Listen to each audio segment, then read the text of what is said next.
Monsieur Morgan Palmer, je vous remercie d'avoir accepté mon invitation parce que je plante le décor tout de suite. C'est moi qui ai contacté notre confrère, notre grand journaliste, un grand journaliste, je le dis parce qu'il porte une double casquette autant pour moi.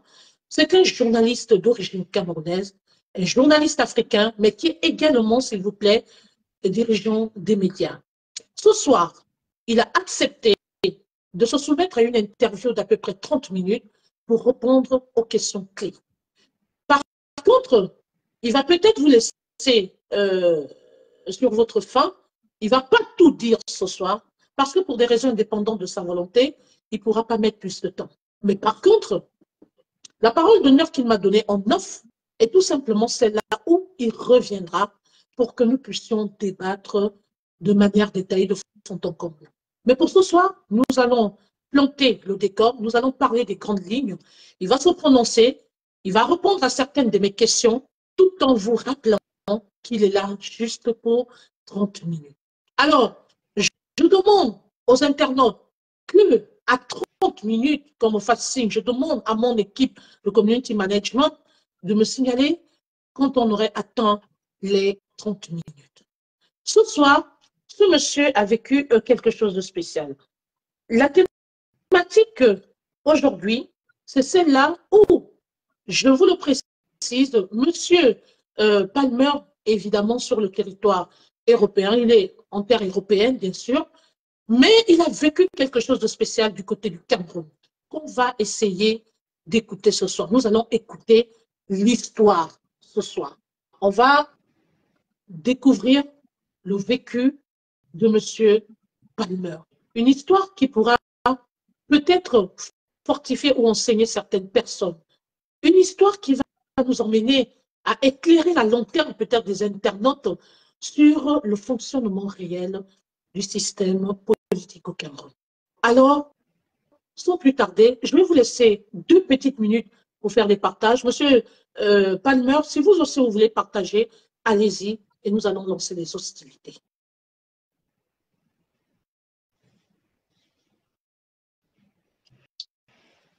Merci.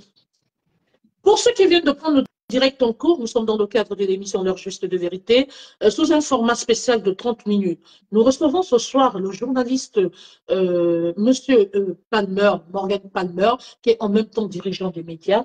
Ce journaliste qui se confie ce soir sur la tentative d'enlèvement dont il a été la cible à Douala, seul contre toute une mafia, d'après ses dires, tapis au sommet de l'État du Cameroun. Comment s'en est-il sorti? On le saura ce soir, d'où je l'ai invité, après avoir regardé plusieurs de ses directs, pour qu'il essaye de nous édifier. Il y a peut-être des choses qu'il n'a pas pu dire sur sa propre tribune. J'ai décidé aujourd'hui également de soutenir ce dernier dans son combat. Vous savez, ce qui arrive à l'un des confrères aujourd'hui peut nous arriver demain. Ce n'est pas parce qu'il est d'origine camerounaise que nous allons faire dans de la discrimination. Non, il s'agit d'une corporation, la corporation journalistique. Et quand il y a un cri d'alarme qui est lancé, quand on a un confrère qui tire sur la sonnette d'alarme, nous devrons nous joindre à lui pour le soutenir. Parce que ce qui lui arrive aujourd'hui peut m'arriver demain, peut arriver à quelqu'un d'autre. Alors, ne restons pas insensibles au vécu de ce grand homme, de ce grand journaliste qui a servi le Cameroun à sa manière et qui a beaucoup aidé ses confrères journalistes. Bonsoir, Monsieur Palmer. Bonsoir, Mitch. Merci encore de m'accueillir sur votre antenne. Monsieur Palmer, ce soir, il n'y a pas seulement les Camerounais qui vous regardent. Vous êtes sur une tribune assez large. Vous avez non seulement les Camerounais, vos compatriotes camerounais qui vous regardent, mais également toutes les communautés du continent africain qui vous regardent. Alors, par rapport à la présentation plantant le décor que j'ai faite en rapport avec vous, si vous avez quelque chose à ajouter, si j'ai oublié quelque chose, je vous laisse le soin de vous présenter vous-même de la plus belle des manières. Non, je pense que tout a été dit. Juste passer le bonsoir à tous ceux qui nous regardent. J'ai une pensée particulière pour notre frère Junior Zogo. Et Mhm. parmi, dans le Néa, on va parler comme on parle chez nous. Hein. Quand on est sur les terres camerounaises, j'ai vu qu'il y avait Rosette Bipoun qui était connectée, McDonald. Bref, j'ai une pensée pour tous ces gens avec qui on va partager cette petite tranche de vie. Je vais demander respectueusement au grand frère Junior Zogo de nous partager aussi ce direct et toutes ces personnes qui sont actuellement sur ma page officielle de partager ce direct. Et puis je vous dis, que ce soit sur Mitchcom Event sans S ou Mitchcom Event avec S, le direct est posté, le direct est partagé sur toutes mes pages, alors que vous pouvez suivre partout où vous voulez. Je tiens également à remercier personnellement ici le journaliste d'investigation, Monsieur Bienton, qui n'a ménagé aucun effort pour pouvoir soutenir son confrère qui, à chaque fois qu'il peut, il relaie tous ces directs et toutes les informations dont on a besoin, que ce soit sur sa page officielle ou sur sa chaîne YouTube. Encore une fois de plus, merci beaucoup, monsieur Bienton, cher confrère, grand journaliste d'investigation. Mes respects.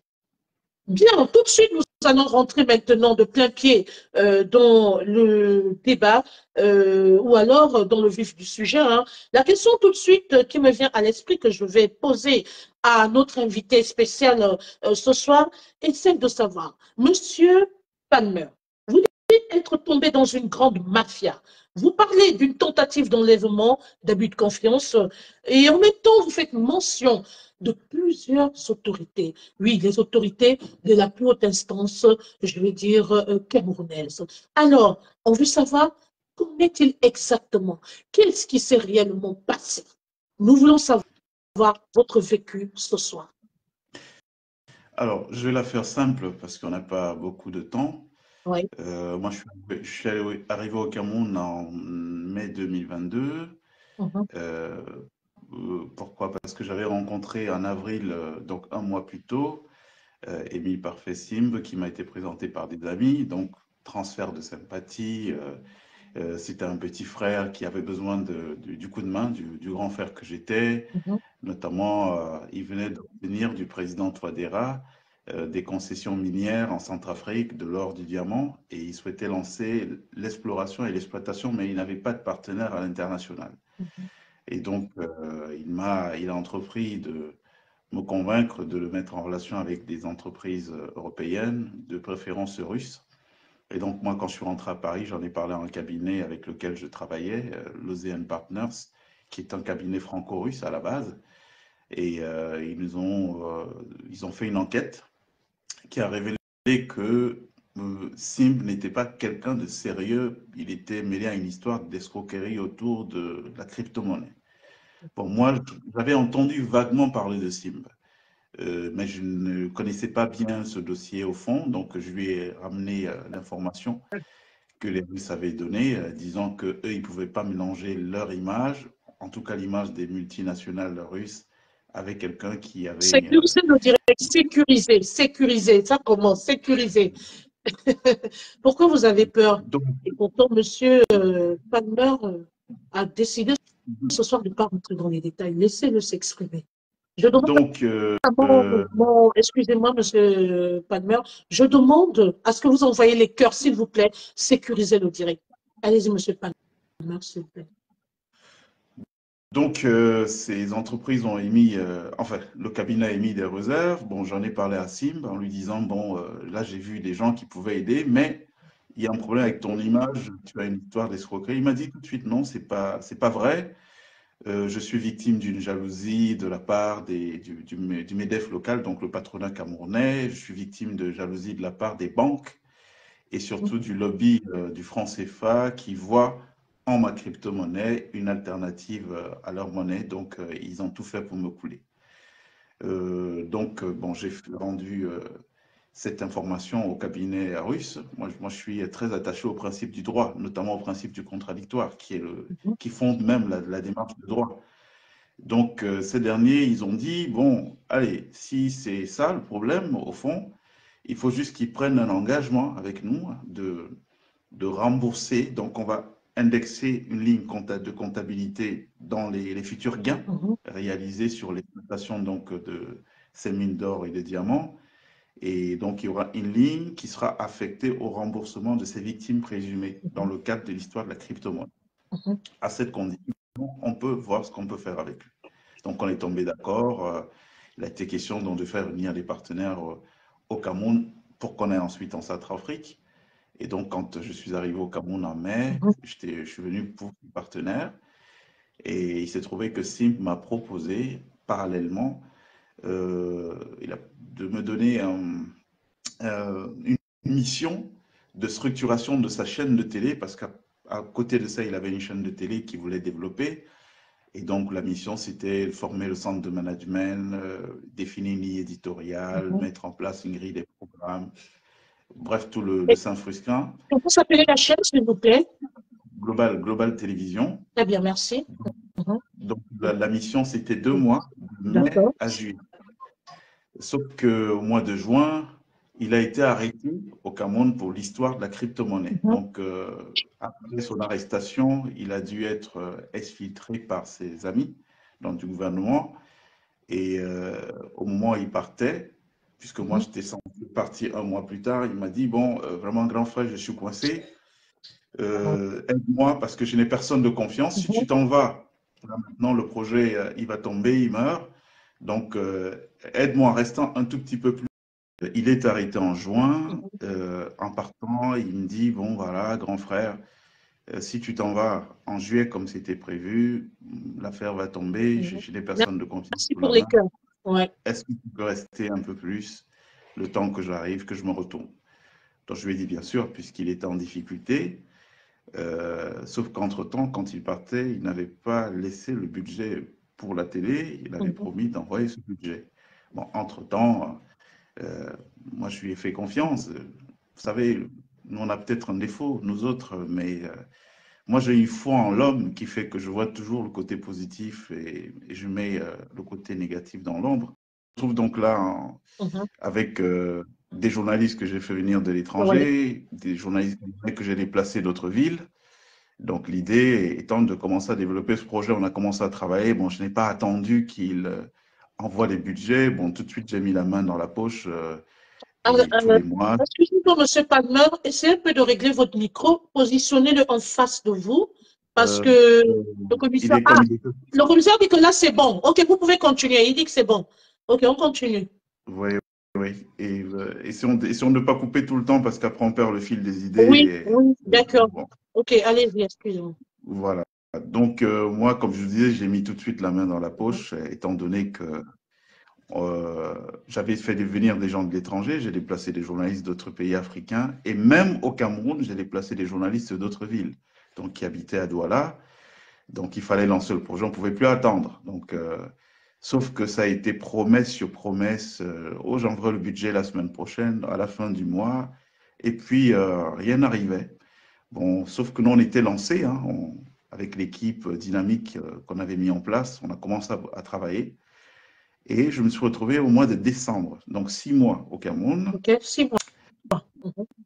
Toujours pas de budget, donc en décembre, je vais à Moscou, tourner des émissions sur la guerre avec l'Ukraine.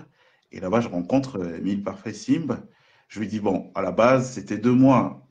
Bon, là, tu as eu des difficultés, j'ai accepté de rester un peu plus. Mais là, tu as du mal à mettre à disposition les budgets dont tu avais parlé. Là, je porte quasiment la boîte à bout de bras, hein, cinquantaine d'employés qui n'ont pas de salaire. Ça veut dire quoi? Ça veut dire que chaque fin du mois, les problèmes sociaux de ces employés sont mes problèmes. En plus, ce sont des jeunes frères qui ont cru en nous. On ne peut pas les décevoir. Exactement. Moi, ma philosophie n'a jamais été d'exploiter les gens. Tous ceux qui ont travaillé avec moi pourront vous le dire. Ce n'est Mhm. pas ma première expérience, j'en ai eu d'autres. Je garde toujours une image très positive de la part des gens qui ont collaboré avec moi. Donc, il me dit, non, vraiment, s'il te plaît, si tu pars là, le projet est mort. Il me refait le coup du mec désemparé qui a absolument besoin qu'on lui tende une bouée de sauvetage et il s'engage à vendre 2 maisons, me dit-il, pour mettre à disposition le budget. Donc, on est passé de je t'envoie le budget à je n'ai plus l'argent, donc il faut que je vende des Ah, actifs pour, ouais, voilà, pour mettre à disposition le budget pour la télé. Bon, j'y ai cru. Sauf que décembre, janvier, février, mars, avril, mai, rien. Toujours pas de budget. Et puis en juin, un matin, je me suis réveillé, je suis allé au bureau comme d'habitude et j'arrive, je trouve qu'il y a des militaires qui ferment l'accès à la télévision Ah, et au personnel et à moi-même. Mais je leur pose la question, mais pourquoi vous faites force de ouais, police? Le Cameroun n'est pas en état de siège, n'est pas en état d'urgence, ni en état d'exception. Qu'est-ce qui peut justifier que l'armée, donc les militaires, fassent œuvre de police? Et donc, il y a un militaire qui me dit, bon, vraiment, grand frère, nous, on obéit aux ordres, on est venu à la demande de Monsieur Sim, c'est lui qui a demandé qu'on ferme la télé. Je leur dis, c'est qui votre responsable? Ils me mettent en relation avec un colonel que je vais rencontrer.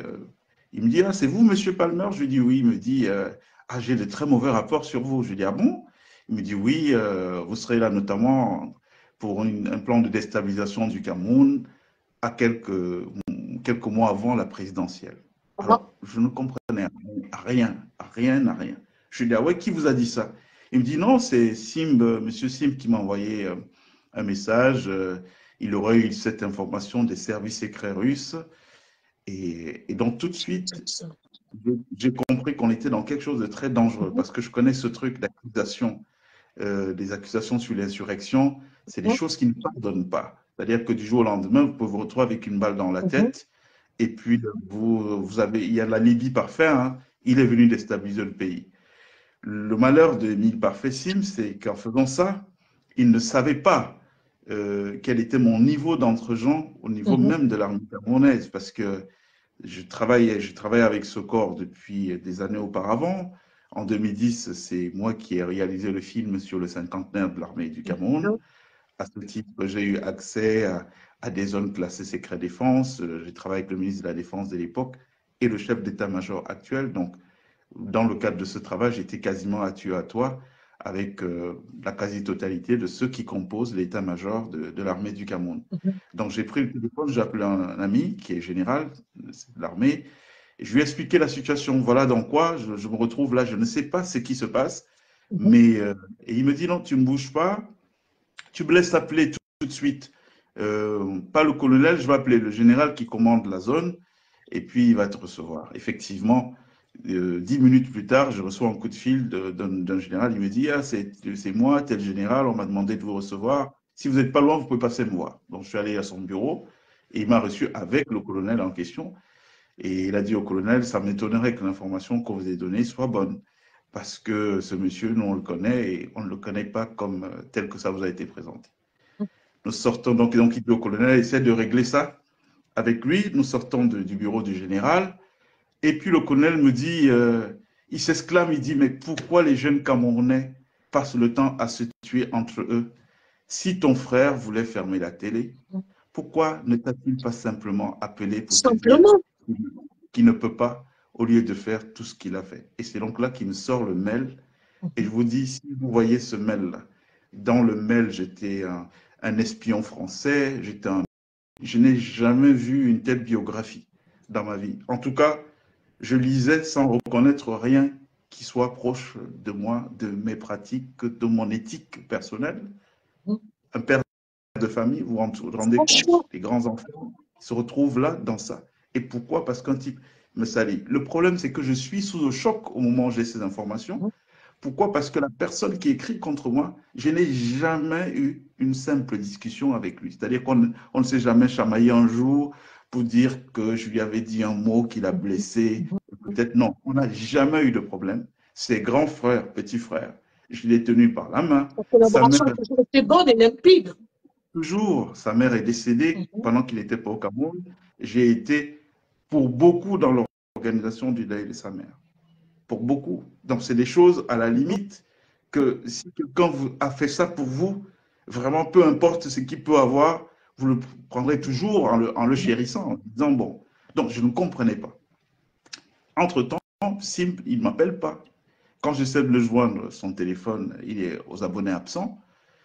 Et donc, le colonel en question, et on reste en contact. Et puis un jour, il m'appelle, il me dit, vous savez, Monsieur Palmer, moi je suis un haut dirigeant de l'armée. Quand les militaires aiment quelqu'un, ça veut dire que cette personne est une bonne personne. Nous avons interrogé tous les militaires qui se sont succédés à la garde de l'immeuble là-bas depuis 1 an que vous êtes là, et tous nous disent la même chose, c'est que vous étiez comme un père pour eux, et donc ça ne colle pas avec ce que nous avons entendu. Bon, bref, je pense que ouais, le colonel, il savait déjà qu'il y avait quelque chose de pas Oui, bien. En fait, c'est par le colonel que j'aurais dû savoir que cette affaire, parce qu'il a dit pourquoi les jeunes Camerounais aiment s'entretuer entre eux. Et donc, j'aurais dû comprendre à partir de ce moment qu'il y avait une autre affaire derrière cette affaire. Mais par contre, l'autre affaire derrière l'affaire, je l'ai compris plus tard. Parce que le 21 juin, donc le lendemain du jour où la télé ferme dans ces conditions, entre-temps, je n'ai plus accès ni à la télé, ni à l'appartement dans lequel j'habitais. D'ailleurs, à l'heure où je vous parle, jusqu'à présent, mes affaires sont restées bloquées là-bas. Je me suis retrouvé sans aucun document, pas de papier, pas de vêtements, tous mes documents, même du matériel délicat, parce que j'avais là-bas, j'y ai toujours des disques durs avec des images classées secret défense dans cette maison-là. Donc, excusez-moi, monsieur Palmer, vous allez poursuivre. Il faut que les choses soient bien claires. Ça veut dire qu'à l'heure actuelle, il y a des impayés. Vous n'êtes pas rentré en possession de votre salaire. Il y a des impayés. non, Les employés ne sont pas rentrés en possession de leur salaire. Il y a des non, impayés. Et on a plutôt monté un complot contre vous pour se oui, débarrasser de vous. C'est clair. c'est après que j'ai compris que c'était en fait un complot.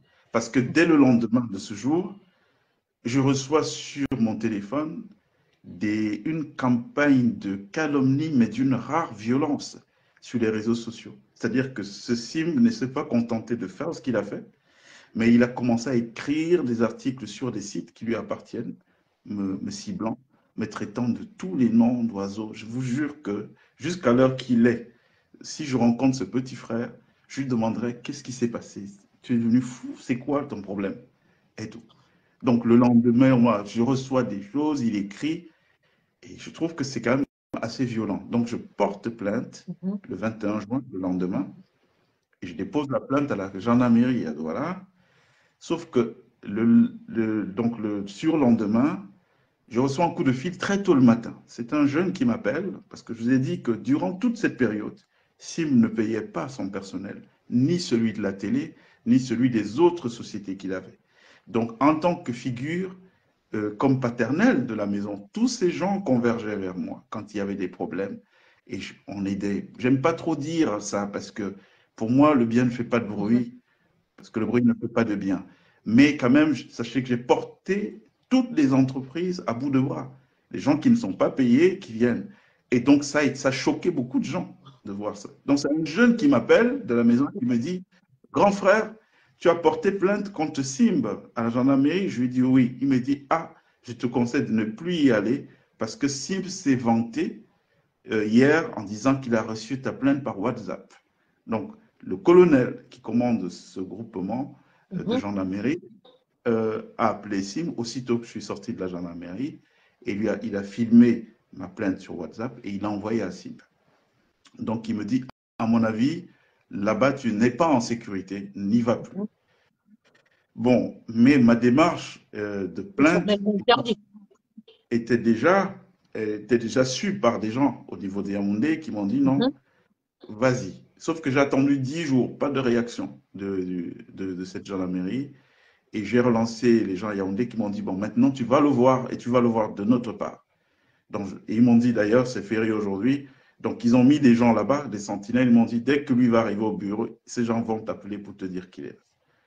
Donc, je suis allé, j'ai rencontré le monsieur, mais il m'a reçu, mais avec une rare arrogance et agressivité que la seule chose qu'il pouvait expliquer, c'est que bon, j'étais en train d'entrer dans leur réseau sans m'en rendre compte. Il m'a fait quasiment interroger à charge. Oui, mais qu'est-ce qui prouve qu'il vous doit de l'argent? C'est un peu n'importe quoi votre affaire.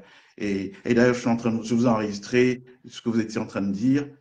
Mais je vous dis, j'ai jamais vu ça en fait. Bon, en face de moi, j'avais un colonel, bon, qui ne savait pas que moi je tape plus haut au niveau de l'armée du Cap. Je sais pas quel grade il avait en 2010, quand je travaille déjà avec l'armée et tout l'état-major, qui pour beaucoup sont toujours là aujourd'hui. Mais en fait, je pense que on avait affaire à ces responsables camerounais arrogants dès qu'on met un poste de responsabilité, il considère que l'État est à son service et pas que lui, il est au service de l'État. Donc, je suis sorti de son bureau. Dès le lendemain, puisque c'est quelqu'un qui est au-dessus de lui qui lui avait demandé de me recevoir, dès le lendemain, Oui. il a demandé qu'on auditionne plus d'une trentaine d'employés qui ont été tous auditionnés. Mais toujours, le lendemain, on m'a dit, bon, il est mouillé dans l'affaire. Et j'ai oublié de vous dire, ce colonel-là, on m'appelle donc les mêmes informateurs que j'ai, m'appellent, me dit, ah, là c'est grave, il est venu, il s'est déplacé en personne, il allait dans le bâtiment de Simb là-bas pour leur donner des conseils parce qu'ils avaient fait beaucoup de vices de forme dans la procédure, la manière dont ça a été fait. Il y a trop de contradictions. Vous voyez un Oh truc qui a là été là, fait de c'est manière, vrai. tantôt je suis que consultant, tantôt je suis le président. Donc il y avait beaucoup d'actes légaux avec des contradictions dans la précipitation à vouloir faire du mal. Donc ce colonel allait leur dire comment il devait mettre les choses en forme. Donc moi, on m'a demandé de ne plus partir là-bas Bah et, oui. et de déposer une plainte auprès du procureur de Douala, chose que j'ai faite. Et donc on a auditionné, le procureur dépayse la plainte au niveau de la PJ et on est auditionné plusieurs fois, j'y vais à plusieurs reprises. Sauf que un jour, et il y a magazine, le journal français Mediapart qui fait un article sur la situation, et puis ils évoquent la question du blanchiment d'argent, notamment avec l'histoire de l'IEPLIMA. Bon, il se trouve que moi, j'étais à l'intérieur du système, en tant que quelqu'un qui est à l'intérieur du système et qui était un point focal. Je vous ai dit, tous ces jeunes venaient, j'entendais beaucoup de choses. C'est comme ça que j'ai découvert qu'en réalité, son histoire de le patronat était contre lui était fausse, parce que de la bouche de quelqu'un qui était haut placé dans son organisation, il m'a dit que quand il y a eu le scandale sur l'affaire de l'argent, ils avaient suffisamment de liquidité pour rembourser tous les souscripteurs, au moins 70%. Et ils n'allaient pas être pauvres. D'accord. Sauf ils ont fait une délégation qui est allée voir Simb en lui disant non, CEO, vraiment, au lieu qu'on ait des problèmes, en remboursant même 70%, on sera toujours suffisamment riche. Et ce C'est dernier leur a répondu, il leur a répondu, est-ce que Madoff a remboursé? Donc en réalité, ceux qui avaient des doutes sur le fait que l'affaire Liepli-Mal soit une escroquerie, ben, je leur donne la confirmation que c'était une escroquerie planifiée. Ah, Voilà donc comment, mais ben ça, oui, c'est une révélation. Merci. oui. Justement, par rapport à ça, beaucoup se posaient cette question. Aujourd'hui, vous nous donnez la réponse claire et nette sur, évidemment, cette boîte. Donc, en principe, c'est de l'escroquerie. Non, c'était une escroquerie planifiée, c'est-à-dire que Simb a assumé l'idée qu'il était un bandit Ouais. en disant à ses collaborateurs que Madoff n'a pas remboursé. Ça veut dire qu'ils avaient de la possibilité de rembourser de l'argent, mais il a refusé de rembourser parce que c'était un scénario de fait mania. Alors, donc, c'est comme ça que je découvre dans cette histoire, mais le niveau de soutien dont jouit ce monsieur, je me dis, mais c'est qui ce gars au Cameroun pour mettre autant au pas des personnalités de premier plan et tout. Et c'est donc comme ça que je tombe sur l'idée. Pour toutes ces personnalités, franchement, c'est… C'est comme ça que je découvre donc en réalité, ce n'est qu'un maillon de tout un système, un réseau qui est organisé. Il y a ceux qui se sont servis de son histoire liée plus mal pour faire le plus gros blanchiment d'argent qu'il y a jamais eu dans l'histoire du Cameroun. C'est-à-dire que eux, ils ont vu le gars avec brasser beaucoup de milliards, ils lui ont dit allez petit, viens avec nous, on va te dire comment ça va se passer. Et donc, c'est Donc une petit, mafia avec plusieurs ramifications, en fait.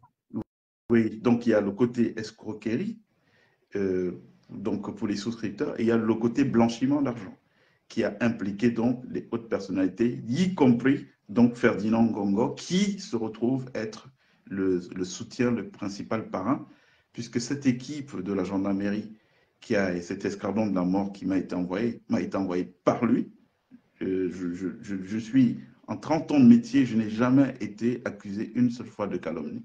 M'a été envoyé par lui. Et tout de suite, je vais Et vous poser la question qui est celle de savoir qui est monsieur Ngongo. Parce que beaucoup se demandent, excusez-moi, je dis tout haut, ce que les gens pensent tout bas. Hein. Il m'est revenu, des gens m'ont demandé de vous poser la question de savoir quel est votre problème avec ce monsieur.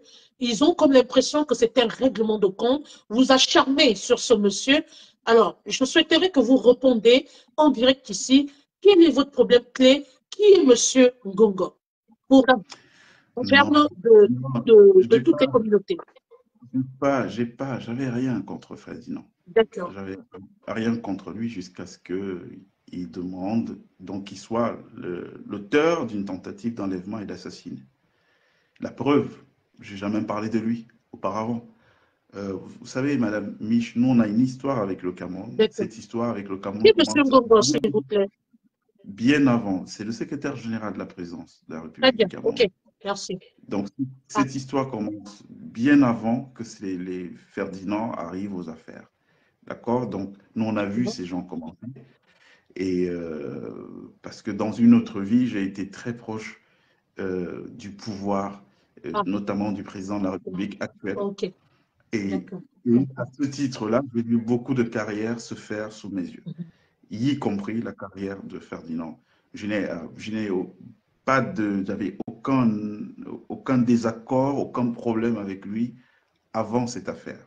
Et justement, j'ai été très étonné parce que je me suis dit, mais peu importe le niveau de deal dans lequel tu es avec ces gens, mais si tu vois mon nom, moi, Palmer, dans un truc, tu dois pouvoir dire à Simp, paye ce monsieur, paye les Mhm. employés, enlève-nous les problèmes, au lieu de vouloir dire, mais moi, je vais faire taire. Parce qu'en fait, ma révolte part du fait que ce type-là, on peut considérer que Sim, c'est un semi-lettré.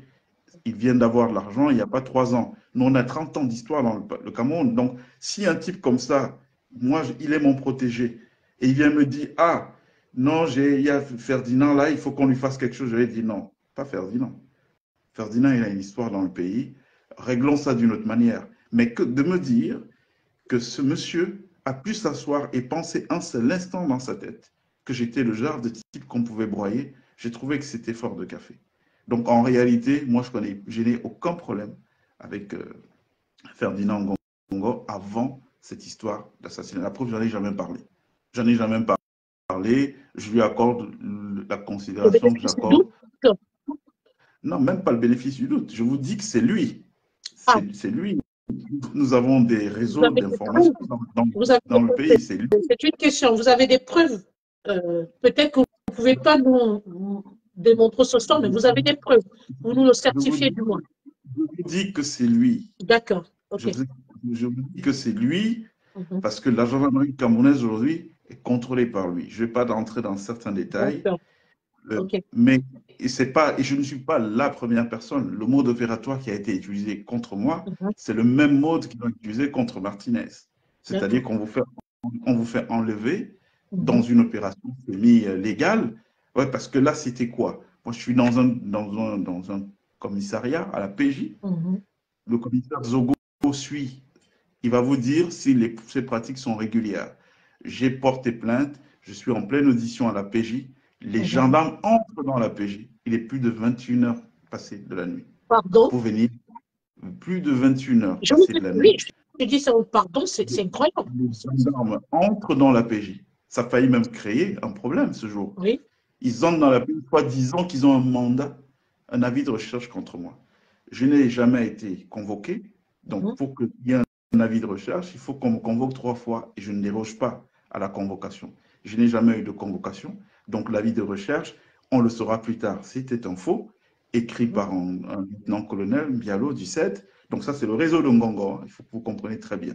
Donc, la gendarmerie, c'est sa maison. Il y a même des interrogatoires qu'il Wow. dirige lui directement Mais c'est du palais. extrêmement grave, ça. Je ne suis pas le seul, la seule personne qui en a été victime. Il y a d'autres gens, Mhm. peut-être qui découvriront à partir de mon témoignage et des choses que je sais, qu'ils ont été en réalité des victimes de ce monsieur.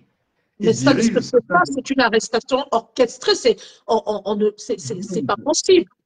il dirige à partir du palais de la République certains interrogatoires directement au secrétaire d'État à la Défense. Est-ce que c'est Non, normal? c'est pas Donc, légal, c'est pas normal. on a, On arrête des gens, on leur colle des motifs. Hein. C'est lui qui dit, ouais, mettez-lui tel motif. Mais leur motif préféré, c'est complot contre l'insurrection de l'État, un truc comme ça. Ils ont fait ça, ils ont pris de l'argent il n'y a pas très longtemps. Un jeune garçon qui était rentré avec l'argent, je sais d'où, et tout. Et pour lui piquer un peu d'argent, on l'a fait prendre. Secrétaire d'État. C'est le même procédé à tous les coups. Et vous voyez, ça tourne toujours autour des mêmes acteurs. Donc Bialo, dans son empressement à fabriquer des faux documents contre moi, Mhm. il émet un avis de recherche le 9 juin 2023, alors que l'affaire n'a commencé que le 20 juin. Donc, d'après cet avis de recherche, moi, j'étais recherché depuis le 9 juin, alors que j'habitais quelque part et qu'il n'y avait pas un problème. Donc, à partir de là, vous comprenez que moi, j'ai tous ces documents. Vous savez, je suis très procéduré, j'ai tout gardé. Mhm. Et ça me faisait rigoler. Je disais, mais les mecs, à l'époque, quand même, c'était pas des rigolos qui bossaient dans des boîtes comme le CED. C'était des gens qui avaient un certain niveau. Si vous voulez même faire le faux, mais faites les choses dans les règles de l'art.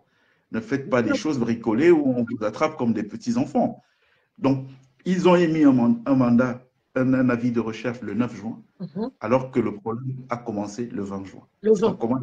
comment étais-je recherché 11 jours avant que le problème commence? Ça colle pas, ça. Bon, voilà. Donc, c'est ça le réseau. Donc, le réseau, vous avez donc ce colonel-là, voilà, Pierre Bikele, donc ami de Simb, il mange dans sa main. Vous avez à Yaoundé le colonel Mesmaïl Lundu, qui est aujourd'hui le numéro 2 des services secrets camerounais. Donc, ça, c'est la connexion de Ngongor dans les services de la gendarmerie et donc, par extension, aujourd'hui, dans les services secrets camerounais, parce que même la nomination de Mesmaïl Lundu, il la doit à qui? Eh bien, il la doit à Ferdinand Ngongor, qui se bat depuis de nombreuses années. Se bat depuis de nombreuses années pour avoir le contrôle sur les services secrets camerounais. Vous savez, il y a beaucoup de choses qui sont passées entre-temps, qui sont en liaison avec ce que je vous raconte là, Mhm. aujourd'hui. Il y a des gens même qui sont en prison, mais qui en réalité sont victimes d'un règlement de compte, parce que la main mise sur les services secrets camerounais, ça fait partir des choses qui étaient chères à Ferdinand depuis plusieurs années. Donc, des situations de contexte ont pu l'arranger. Alors, Donc, comment c'est votre eux qui sont enlèvement a eu lieu? Comment? Votre enlèvement, comment cet Oui, enlèvement a été organisé? Comment elle a eu lieu? mais c'est ce que je vous dis, qu'ils ont fabriqué un faux avis de recherche et l'avis de recherche devait justifier que je sois interpellé n'importe où et mis à la disposition de ces gens, sauf qu'en étant mis à la disposition de ces gens-là, on ne me revoyait plus jamais. Et pourquoi? Parce que l'histoire du blanchiment d'argent apparaît dans l'article de Mediapart, et quand l'histoire du blanchiment d'argent apparaît dans l'article de Mediapart, il incrimine qui directement? Il incrimine Ferdinand, Mhm. qui est le protégé, dont Sim est le protégé. Donc, puisqu'il se sent incriminé, Sim crie au secours. Il est en train de m'enchaîner, puisqu'il n'avait pas prévu qu'il y ait de la résistance. Pour Sim, Mhm. une fois qu'il aurait fait ce qu'il a fait avec les militaires, qui m'aurait sali un peu dans les journaux, connaissant ma moralité, il s'est dit, ah, il va prendre son avion rapidement, il va rentrer, et le truc a marché. Sauf que moi, je ne suis pas rentré. J'ai considéré que j'avais 50 personnes à qui j'ai vendu un projet, des employés, et ma responsabilité, c'était de rester à leur côté Mhm. jusqu'au bout, ne pas les abandonner un matin, parce que M. Sim a décidé de faire le malhonnête. Donc je suis resté, il fallait régler toutes ces affaires, leur permettre de rentrer dans leurs droits, Mhm. c'est-à-dire que d'esprit en justice, ils n'avaient pas d'argent, Mhm. 9 mois sans salaire. Où est-ce qu'ils allaient prendre l'argent? Donc il fallait les encadrer. Moi, j'ai continué à faire ce travail d'encadrement. Donc, je ne suis pas parti, contrairement à ceux qu'ils avaient Oui, espéré. Donc, comme je ne c'est comme partais ça que leur pas, plan a échoué.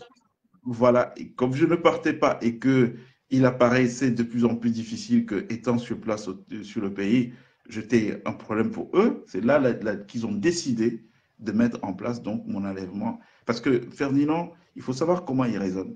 C'est quelqu'un qui n'est pas très porté sur le débat. C'est quelqu'un qui pense que tout se règle par la violence. Sauf que je pense qu'il a commis la plus grosse erreur de sa carrière en se disant qu'on peut claquer du doigt sur tout le monde. Moi, j'ai eu Elundu, on a échangé au téléphone. Je lui ai posé une question simple. Je lui ai dit, je lui ai envoyé les faux avis de recherche qu'ils ont émis contre moi avec les journaux dans lesquels il faisait apparaître ça en mode, ouais, il est recherché, Morgan Palmer. Je lui ai dit, vous vous rendez compte que mon honneur est en train d'être sali sur la base de documents faux que vous avez produits pour légitimer cette campagne et tout. Je m'attendais à ce qu'ils me disent, parce que je le connais, Elundou. Je le connais très bien. On s'est rencontrés en 2018 à la demande justement du palais pour notre travail sur la communication. Et donc, je me suis dit à ce titre, mais Mesmin, si j'avais reçu quelqu'un qui vient me dire, ah, Mesmin Elundou, il faut qu'on lui fasse du mal et tout, je lui aurais dit non, pas Mesmin que je connais, on va régler ça d'une autre manière. Mais comment vous avez pu cautionner ça? Comment vous acceptez qu'un enfant, je ne sais pas, parce qu'il vous tient par l'argent, vous acceptez qu'il vienne salir 30 ans d'honorabilité? Ce n'est pas normal. Et je m'attendais quand même qu'ils se fondent en excuses, mais il a fait, ils font tous l'arrogance, le gros dos, oui, genre, ça ne compte pas. Et c'est pour ça que j'ai pensé que ces gens doivent être mis hors d'état de nuire. Pour une raison toute simple. S'ils ont pu faire ça à moi, imaginez un Camerounais qui n'a pas de nom, qui n'a pas de réseau, qui n'a pas de capacité de se défendre. Imaginez ce que Donc, ça peut, ce qui peut se passer. Donc excusez-moi, aujourd'hui, clairement, excusez-moi, je vais oui, revenir un peu sur le contexte de l'enlèvement. oui. Euh, il faudrait que vous nous éclairez notre lanterne là-dessus. Comment vous avez pu y échapper à ce commentaire, à cet enlèvement? Je voudrais m'appuyer là-dessus. Comment vous avez fait pour y échapper? Il était protégé simplement par la police républicaine, c'est tout. D'accord.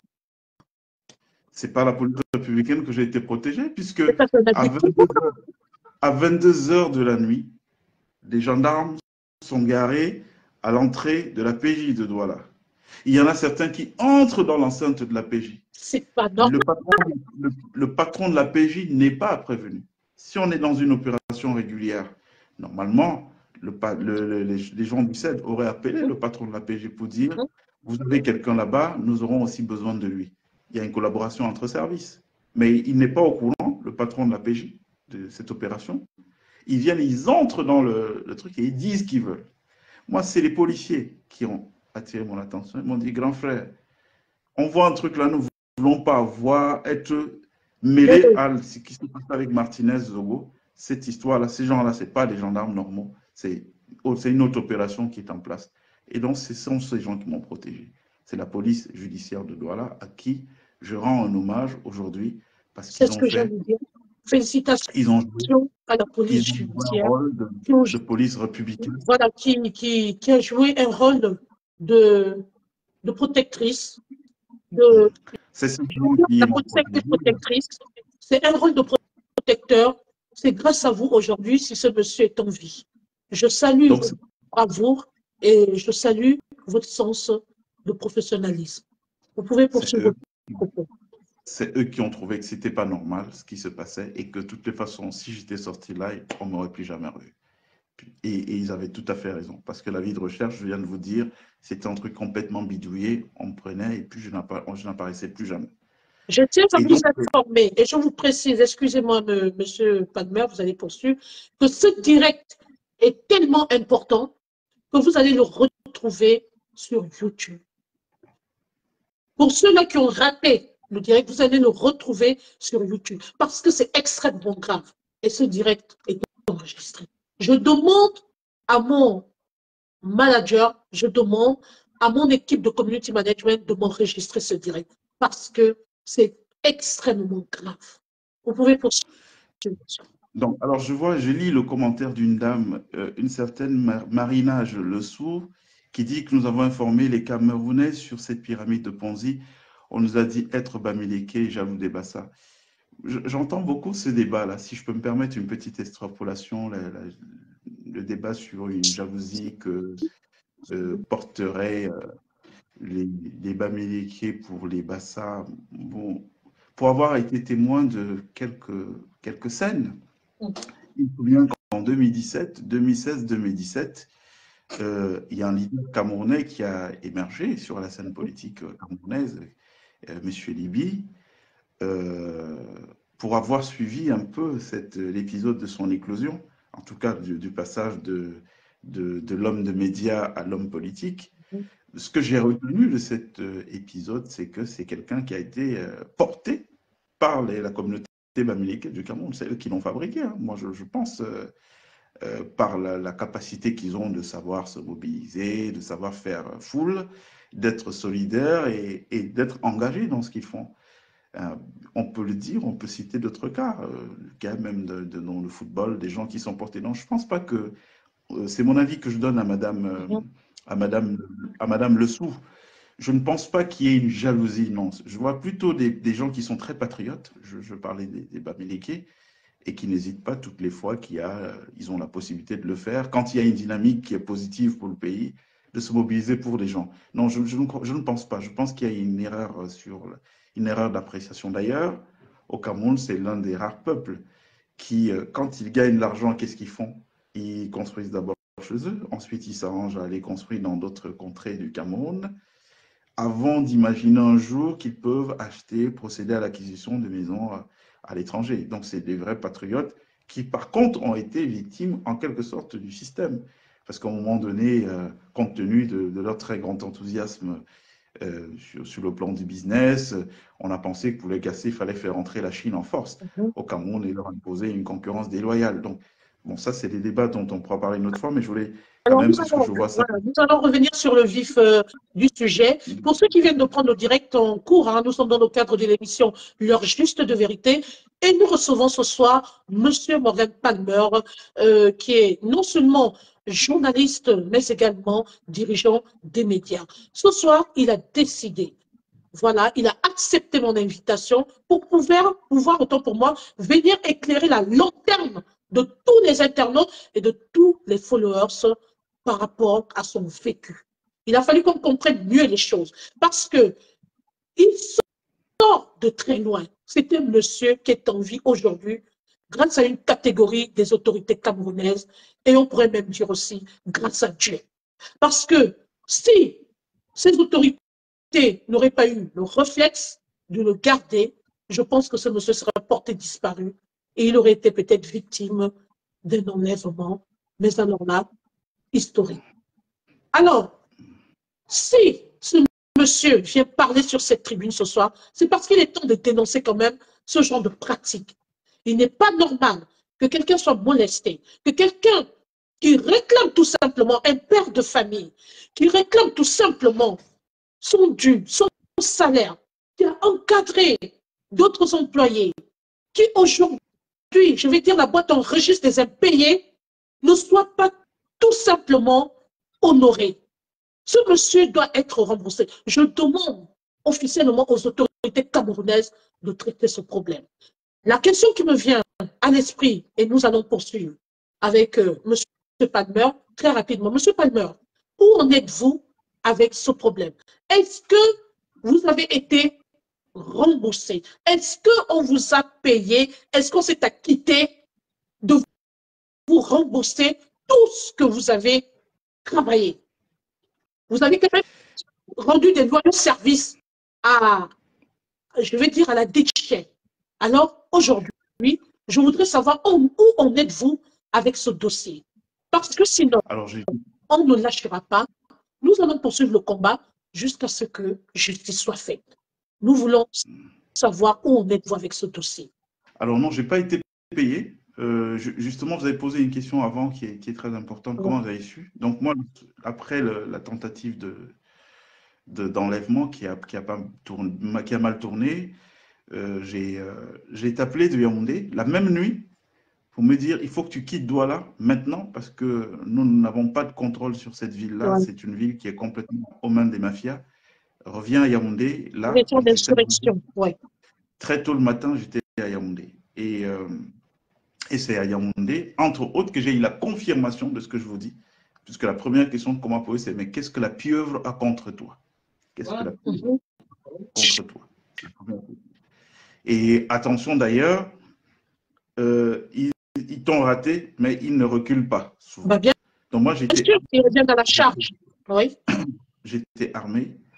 Tout de suite, c'est des mesures qui ont été prises. Bon, il te faut une arme. Et de toutes les façons, là maintenant, on va regarder de notre côté. Alors, le mode opératoire est lequel? Ils recrutent ils prennent dans les jeunes gendarmes sortis d'école, là, à qui on paye 500 000, 1 million, et je les ai vus de mes yeux, puisque les gendarmes dont je vous parle qui sont entrés dans la PJ, Pas je les ai possible. vus de mes yeux. Partagez le direct. Donc, De ils l'association. prennent ces jeunes gendarmes à qui on paye 500 000, 1 million de francs pour faire ces besoins-là. Donc, c'est des gens qui ne sont pas aguerris, qui ne sont pas très portés sur la conscience professionnelle et tout. Et donc, c'était eux. Vous savez, le Cameroun, la chance que nous avons, c'est que nous avons la coexistence de plusieurs forces qui sont là, qui se neutralisent. Donc, tout le monde n'est pas d'accord de la manière dont les choses se passent. La seule chose que je pourrais reprocher à certains de nos frères aujourd'hui, c'est d'avoir laissé trop faire, parce que tout le monde veut voir ses enfants grandir. C'est d'avoir laissé les gens devenir, de se donner des pouvoirs. Mais vous imaginez dans un pays normal, le Cameroun que moi je connais, qu'on dise que ce soit un type comme Ferdinand Ngongo qui a réussi à émasculer quasiment toute une république. Je vous compte le nombre de gens qui m'appellent pour me dire ah, Ngongo, mais il faut. Je leur dis, mais c'est pas vrai ça. Je rêve ou quoi? C'est Ngongo qui vous met au pas. Il a réussi à émasculer toute une république. Certains aînés, je leur pose la question de savoir est-ce que quand toi tu étais déjà, tu avais droit au chapitre à l'époque, Ferdinand, tu ne l'as pas vu commencer devant toi? Comment se fait-il qu'un tel monsieur mette toute une république au pas? Au jour d'aujourd'hui, ben, il y a beaucoup de problèmes. Il y a l'ombre de la MAMS derrière et tout, qui fait que, bon, voilà, en réalité, ce n'est pas forcément de lui qu'on a peur, mais on a peur de ce qui peut être des réactions, vous comprenez un tout petit peu. Mais quand même, on est dans un pays, moi je connais des gens qui se sont frottés à ces gens-là et qui ont pu résister de la bonne manière. Donc, moi, j'avais déjà le schéma depuis Douala. Yaoundé n'a fait que me confirmer. Et quand je vous dis bien qu'on m'appelait à Yaoundé, ce n'est pas le menu frétin. C'est des gens qui décident au lieu. Donc, la question que m'ont posée, qu'est-ce que la pieuvre a contre toi? Je vous ai parlé de la gendarmerie, je vous ai parlé du mode opératoire. C'est comme ça que ça fonctionne avec ces gens. Donc, ces gens au niveau de Yaoundé, moi, je suis resté plusieurs mois à Yaoundé après cette tentative, ou plutôt plusieurs semaines après cette tentative d'assassinat. Je montais, je descendais à Yaoundé. C'est une ville où c'était difficile de me toucher. Le temps que je puisse me retourner, que les démarches avec les employés, les pauvres. Vous vous rendez compte des pères de famille qui restent 12 mois, qui travaillent, qui n'ont pas de salaire parce qu'il y a un aîné qui leur a vendu un projet, incroyable, c'est un aîné difficile, c'est un pays aîné qui difficile leur a à vendu un projet, et donc je vais me lever du jour au lendemain, je prends l'avion, je repars. Qu'est-ce qu'ils deviennent ces gens-là? Donc j'ai dû rester là pour faire Vous avez de ça. Donc fait preuve maintenant, d'humanisme.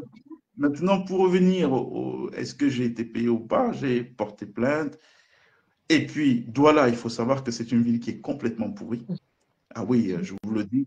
La première chose qui va être faite, dès qu'on arrive sur les schémas de refondation au Bonsoir, Cameroun, petit Donald, et bienvenue dans ce direct. Justement, il faut que vous preniez connaissance de ce qui se passe actuellement. Nous avons notre invité, M. Palmer, hein, qui nous fait des graves révélations. C'est incroyable. Je pense que vous avez pris le train en marche et en quelques minutes, vous allez comprendre ce qu'il nous fait comprendre nos confrères. Merci. Excusez-moi, M. Palmer. Continue. donc Douala, aujourd'hui, c'est une ville qui est hors de la République. C'est-à-dire que le SIMB et les réseaux SIMB à Douala, vous savez que ce secrétaire général de la présidence, Ferdinand Ngongo, je suis un matin, on m'appelle, on me dit ah, tu sais qui a touché le patron aujourd'hui? Non, c'est Ferdinand qui veut qu'on lui fasse une note détaillée sur la plainte que tu as portée à Émile Parfait-Simba. Alors, je vous la fais court. Le secrétaire général de la présidence de la République du Cameroun a besoin d'avoir une information concernant la police. Il saute le patron de la police, donc le directeur général de la sécurité nationale, le patriarche Bargangele, et il va directement s'adresser à un de ses collaborateurs. Que vient faire le secrétaire général de la présidence Mais, de la République du Cameroun dans une affaire privée mais qui qu'est-ce que c'est concerne que cette démarche deux personnes je où comprends. l'un se plaint d'avoir été escroqué dans le cadre d'une entreprise privée et tout? Qu'est-ce qu'il vient faire maintenant? Il y a trop de choses Je comprends pas. aujourd'hui qui incriminent. Sans compter que ces gens-là, leur escadron de la mort ne s'est pas arrêté là. Ils sont allés dans mon village maternel, entre armes au poing, donc opération Wow. oui, oui, oui, armes au poing, on le recherche, c'est quelqu'un de dangereux, et tout, oui. Ils sont entrés, ils ont profané la tombe de mon grand-père qui est commandeur, qui est un ancien policier, qui est commandeur, qui est un ancien commissaire. C'est pas possible. Commandeur avec les armes, et je connais le nom de type qui dirigeait ce commando, c'est Michel Mbeya, qui se présente comme étant quelqu'un travaillant pour la DST, et c'est les réseaux Ngongo, toujours au niveau de la DST. Donc lui, il est chargé du sale boulot, et je crois que c'est eux qui l'ont rencardé en Simbe, parce qu'il fait quasiment tous les petits sales travaux. Il s'est permis d'appeler des gens, et ce qu'ils ne savent pas, c'est que on est autant introduit au Cameroun, voire plus introduit qu'eux, parce qu'ils n'ont que leur réseau. Nous, on connaît un peu comment ça fonctionne, les différents réseaux, de manière transversale. Et quand je vous parle, je ne peux pas rentrer dans certains détails, mais vous comprenez à demi-mot de quoi Bien je vous parle. sûr. Donc, ce type-là, Michel Mbeya, donc la DST, c'est l'autre bras armé, c'est lui qui fait le sale boulot. Donc, ils vont arrêter des gens avec des fausses... et tout. Donc, il est arrivé dans mon village, ils sont entrés armes au poing. Ils étaient six, dont deux policiers. Ils vous ont recherché comme un vulgaire criminel. Et de quel Bon, oui, droit ils vont profaner la tombe de votre père? non, et en fait, ils n'ont pas compris. Ils ont pas. Et on m'avait prévenu à Yaoundé, la pieuvre, s'ils t'ont raté une fois, ils vont revenir. Ils n'abandonnent jamais. Voilà. Ça Ils veut vont dire revenir, ils n'abandonnent. toute votre histoire. Ils sont connus. Il n'y a pas une autorité à Yaoundé, alors je vous parle, qui ne connaît pas les agissements de Ferdinand Ngonga. Il n'y en a pas une. Alors, ils ont choisi d'être des couilles molles, ça c'est leur droit. Et tout, mais qu'ils comprennent que nous, on n'est pas des couilles molles. On n'est pas des gens qui se couchent. En tout cas, je ne me coucherai pas. Même le vieux ne me met pas au pas. J'ai le respect que je donne au patriarche qu'il est, parce que nous sommes des Bantous, je suis traditionnaliste, on respecte les aînés, mais ça ne va pas au-delà de ça. Moi, je n'ai peur que de Dieu. Que de Dieu. Alors, M. Dupé-de-Long dit, M. Palmer, nous souhaitons écouter les détails. C'est très important. Oui, les détails, lesquels? Dites-moi, moi je suis prête à vous. Alors, Donc, Monsieur VP de Londres, Monsieur Palmer vous pose une question. Lesquels des détails? Est-ce que peut-être, pour bien expliquer un peu, ils veulent savoir un peu sérieusement le système de fonctionnement, je ne sais pas trop. Et il va nous écrire tout à l'heure, de toute façon, et je dis au fur et à mesure que vous parlez. je viens de vous dire, Madame Mich, Oui. je viens de vous dire quelque chose. Le lendemain du jour où le corps de Alors, Martinez ici, de l'histoire du commando. Il veut avoir les détails sur l'histoire du commando. je les ai donnés, je viens de donner les détails tout de suite là. Le jour où ils ont fait l'opération, moi j'étais au Excusez-moi, palais. il va reprendre direct en cours, il n'a pas peut-être suivi, hein, Voilà. excusez-moi, si vous pouvez J'étais au revenir. palais de l'unité ce jour, quand je reçois un coup de fil de ma mère, qui m'appelle, qui me dit c'est grave, il y a un commando qui est arrivé ici. Ils sont entrés avec des torches, comme dans les films de la mafia, des armes au poing et tout, soi-disant qu'ils recherchent. J'étais étonné parce que tu es mon fils. Depuis que tu es petit, je n'ai jamais entendu que tu aies mis là un truc. J'étais étonné. Ils sont entrés, ils ont fouillé partout, d'où la profanation de la tombe de mon grand-père. C'est-à-dire qu'il est commandeur, donc on n'entre pas chez lui déjà n'importe comment. Donc moi, j'étais au palais de l'unité avec un ami quand j'ai reçu ce coup de fil. Immédiatement, ce qui s'est passé, cet ami a pris le téléphone, il m'a dit non, il faut qu'on tire ça au clair tout de suite. Il a appelé qui? Il a appelé le commissaire de la ville de Ngoumou. Ngoumou, c'est le chef-lieu de cette circonscription, puisqu'une opération comme ça ne peut pas se faire sans qu'il ne soit au courant. Il a appelé pour lui dire, est-ce que, bon voilà, je vous appelle de tel service de la République, est-ce que il y a telle chose de au courant? Et le commissaire, il était tout bizarre. Il dit oui, mais non, ils vont plus revenir. C'était un malentendu. Il a pris ça à la légère, en fait. Il a pris la situation à la légère. Vous savez comment ils fonctionnent, ces gens? Je vais vous dire. Ils fonctionnent avec le sésame. Le sésame qui ouvre toutes les portes. J'arrive, c'est la présidente de la République. Michel Mbeya dont je vous parle. Mais il n'a que ça dans la bouche. Il a appelé, je ne sais pas le nombre de gens qu'il a appelé, je vous parle avec des preuves à l'appui. Oh, je vous appelle, c'est une enquête que le président de la République a recommandée pour M. Palmer et tout et tout. Il a appelé et les employés de la maison et mon avocat. Et je ne sais pas le nombre d'autres personnes qu'il a appelées en se faisant passer pour quelqu'un qui enquêtait pour le vieux. Vous pensez que le nom président de la République arrive dans sa bouche par hasard? Ça n'arrive pas par hasard dans sa bouche. Ça arrive parce qu'il sait qui est sa couverture à ce niveau-là, pour qui il travaille. Donc ces gens sont dans un projet depuis de nombreuses années qui est le projet de prendre le pouvoir au Cameroun. Ça, ce n'est pas un crime. Chaque Camerounais a le droit d'avoir l'ambition de devenir président. Maintenant, c'est les moyens à utiliser. On ne peut pas privatiser les services de l'État pour un fonctionnement qui est un fonctionnement mafieux. Je continue à vous dire que si ce n'était pas moi, imaginez un simple citoyen. Je vous parlais tout à l'heure de l'affaire Martinez. Le 22 janvier, j'étais au Cameroun quand on a découvert la dépouille de Martinez Ogo.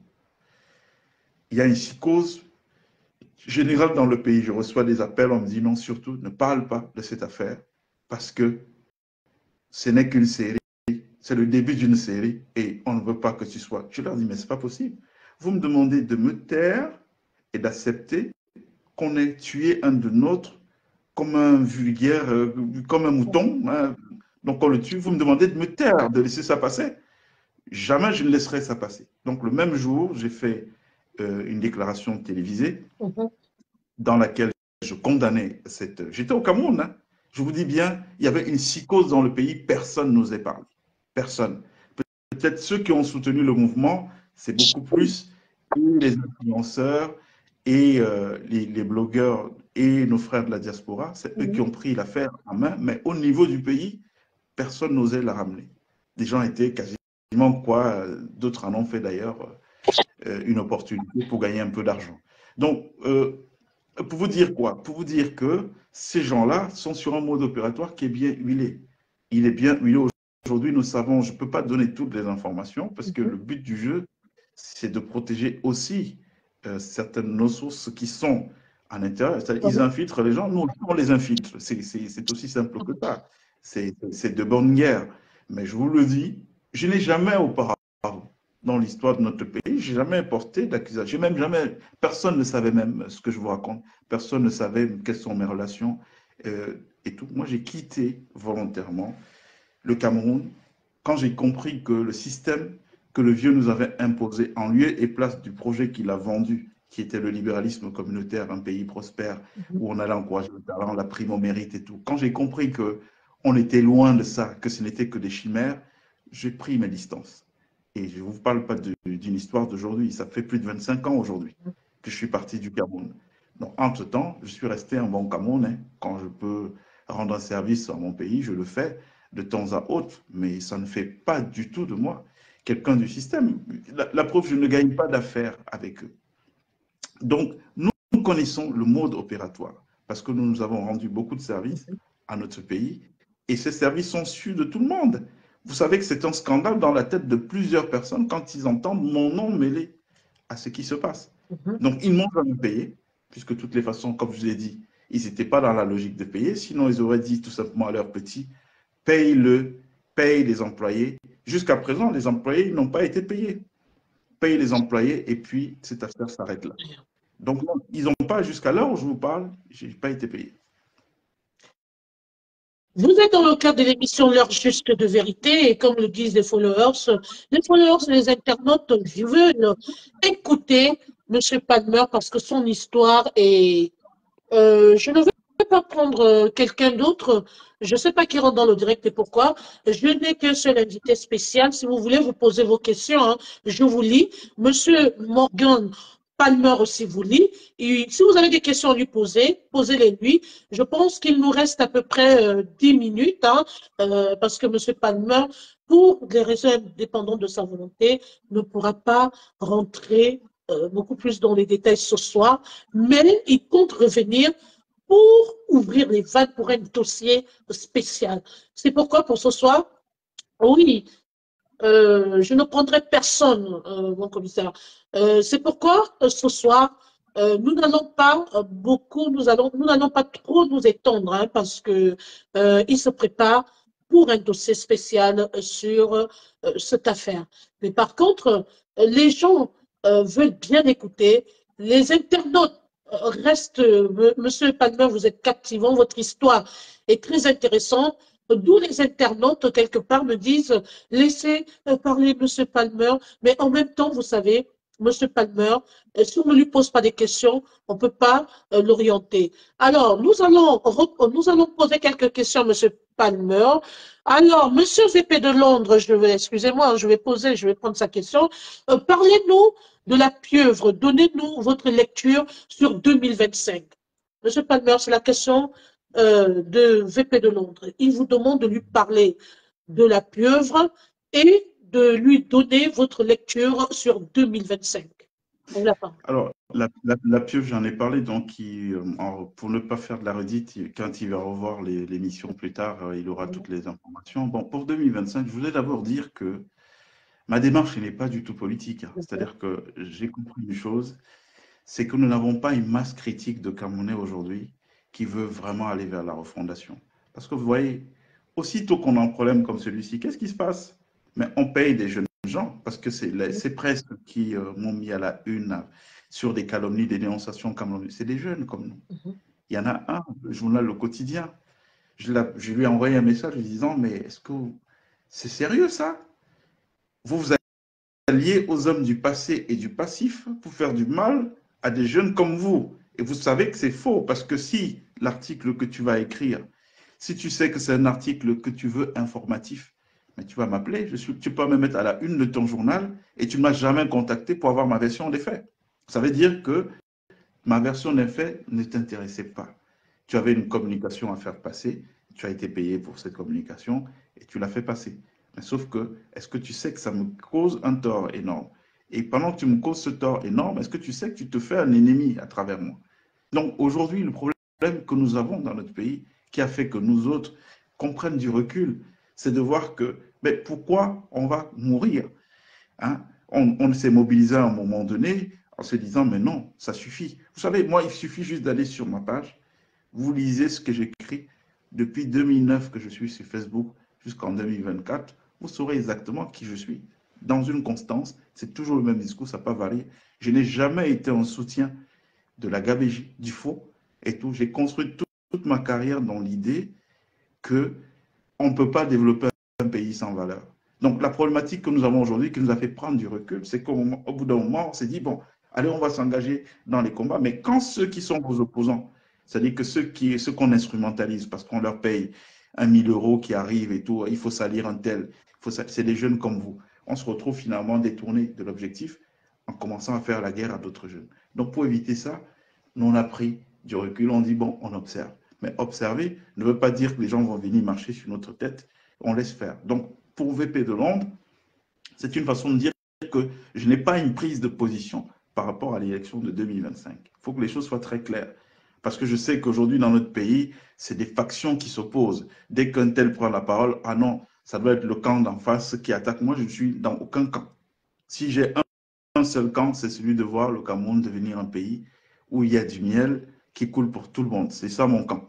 Et excusez-moi, tous les gens que je vois là, toutes les fabrications du vieux, en tout cas, sauf quelques petites exceptions, je ne vois pas des gens qui se sont illustrés de manière spéciale et qui puissent faire que des gens comme nous, qu'on agrège des dynamiques comme celle-là. Donc, élection de 2025, moi, je vais vous dire les choses clairement. Je ne vois pas d'avenir au Cameroun dans un schéma démocratique. C'est-à-dire que, OK, aujourd'hui, nous avons quasiment tout le monde qui est en mode couille molle, personne ne veut faire ce qu'il doit faire. Moi, je vois la situation camerounaise finit par le bruit des bottes. C'est-à-dire qu'il va falloir à un moment donné un courageux, je pense qu'on y travaille, un courageux qui va se lever et qui va mettre de l'ordre. C'est tout. Mais la démocratie, je pense qu'il faut qu'on prenne au moins 10 à 15 ans de parenthèse, de rectificative. Il faut rectifier parce qu'on a un niveau de saleté. Les esprits sont sales.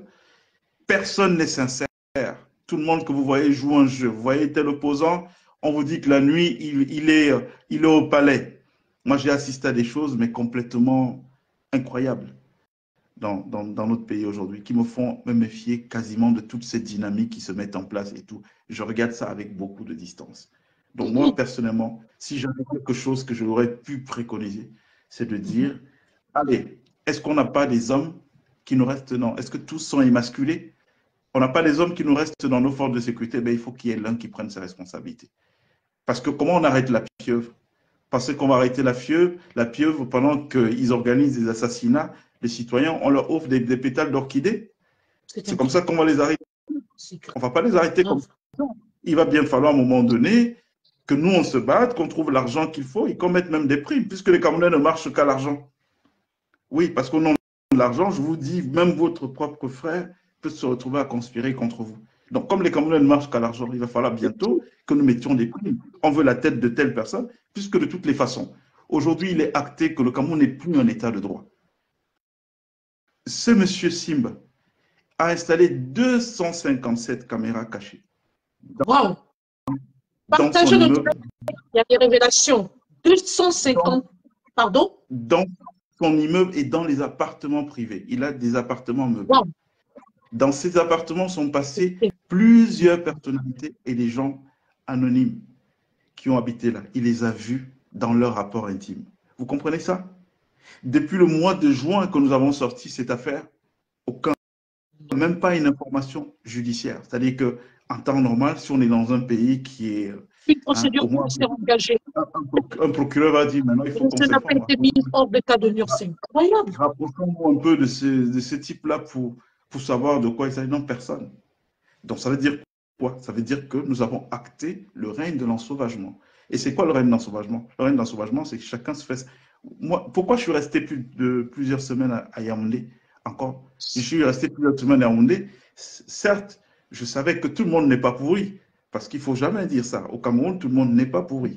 Dire des choses comme ça, c'est faux. Mais je suis resté parce que j'avais les moyens de me défendre. Simple que ça. Et ça posait maintenant le débat qu'il faut poser au Cameroun. Qu'est-ce que nous voulons comme pays? Parce que, OK, on a dit on veut l'état de droit. On a vu le pays se transformer en mafia. Personne n'a rien dit. D'accord? Donc, qu'est-ce qu'il fallait faire? Qu'on reste là et qu'on nous tue comme Martinez, et puis on va applaudir, et puis on va pleurer, et ça va recommencer? Non. Donc, c'est le contexte de la légitime défense. Hein.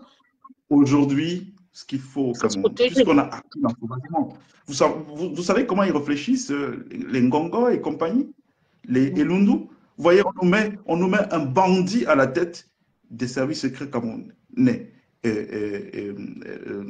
Comme adjoint des services secrets camerounais, Mesma Elundu. On nous met un bandit, je vous dis bien un bandit.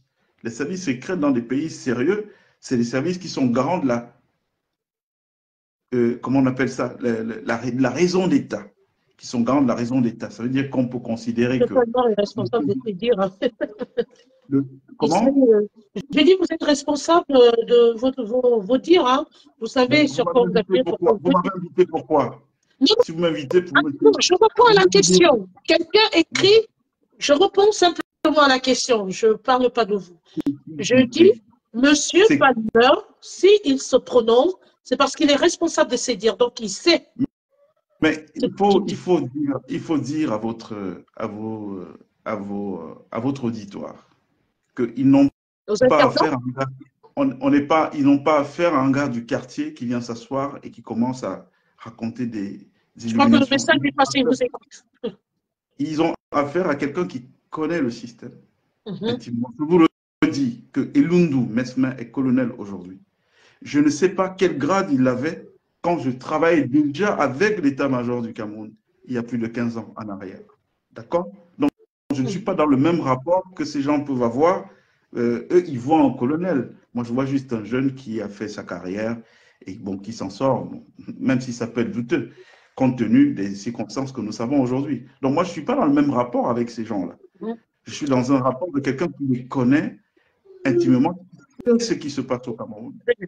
Alors, monsieur Palmer, excusez-moi, il y a monsieur Junior Zogo qui vous pose une question.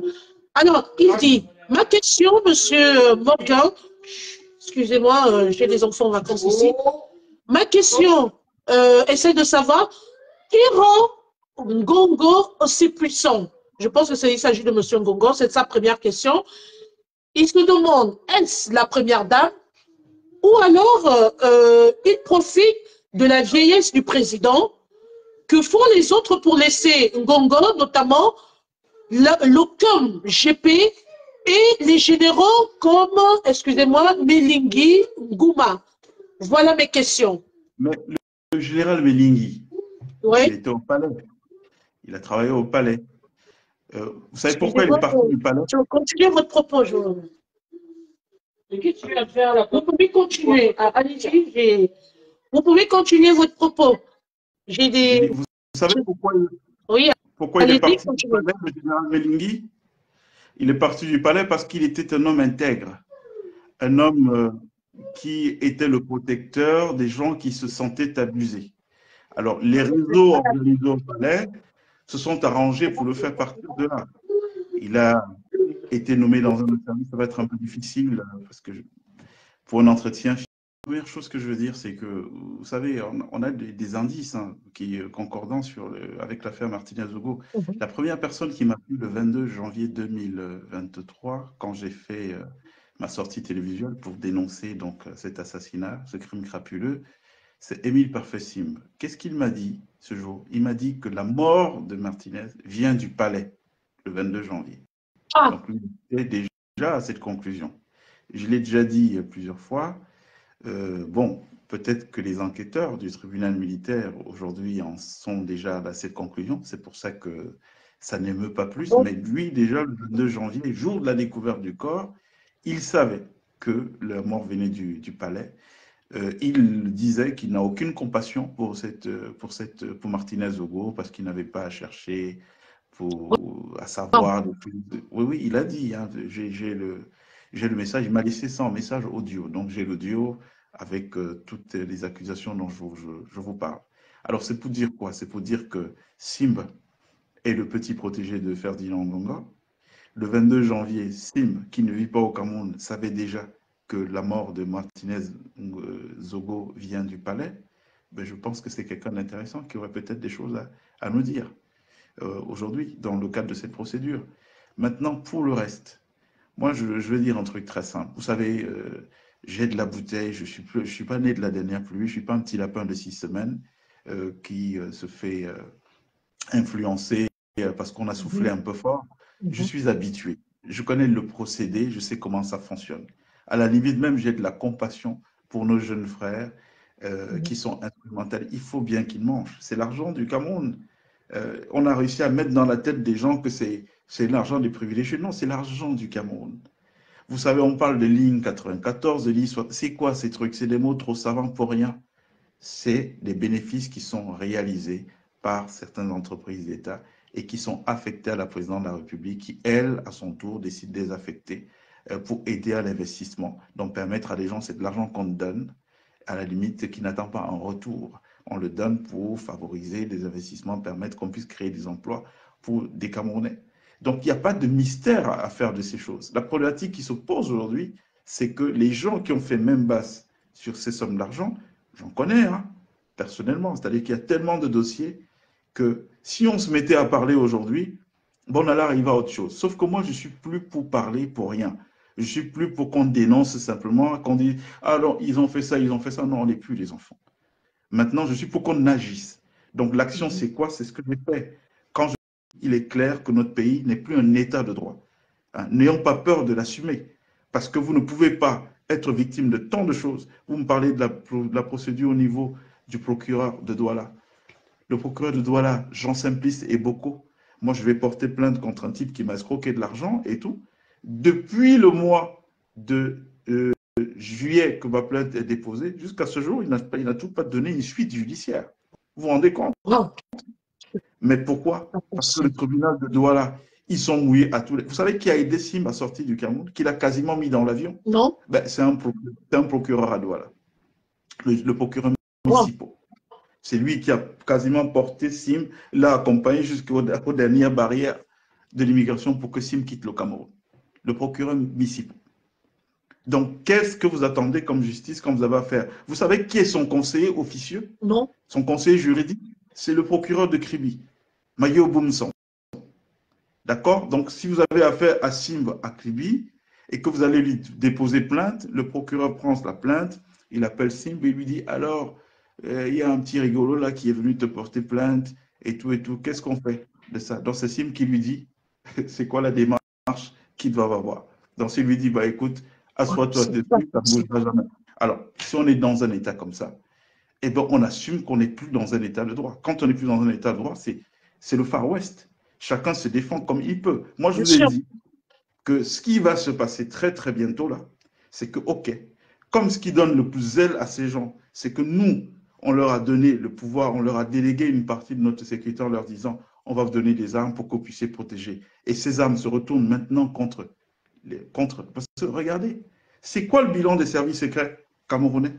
Ils ne se sont pas illustrés en déjouant des choses autrement plus importantes, non. Ils se sont illustrés en assassinant des Camerounais. Guérandi Barra, il y en a même qui sont vantés, qui s'en sont vantés. Martinez Zogo, et ça aurait pu être moi aussi, là, c'est ça le bilan. Donc, quand on est dans ce truc-là, moi, je ne suis pas pour qu'on pleure. Moi, je ne suis pas un type qui est dans la pleurniche, parce qu'on a très peu de temps à mettre sur Terre, et le peu de temps qu'on a à mettre sur Terre, il faut se rendre utile. Aujourd'hui, nous savons déjà, ces gens-là, c'est un système de bandits. Si on ne les arrête pas aujourd'hui, eh bien, on va vivre 40 ans encore couchés, parce que c'est ce qu'ils sont en train de préparer.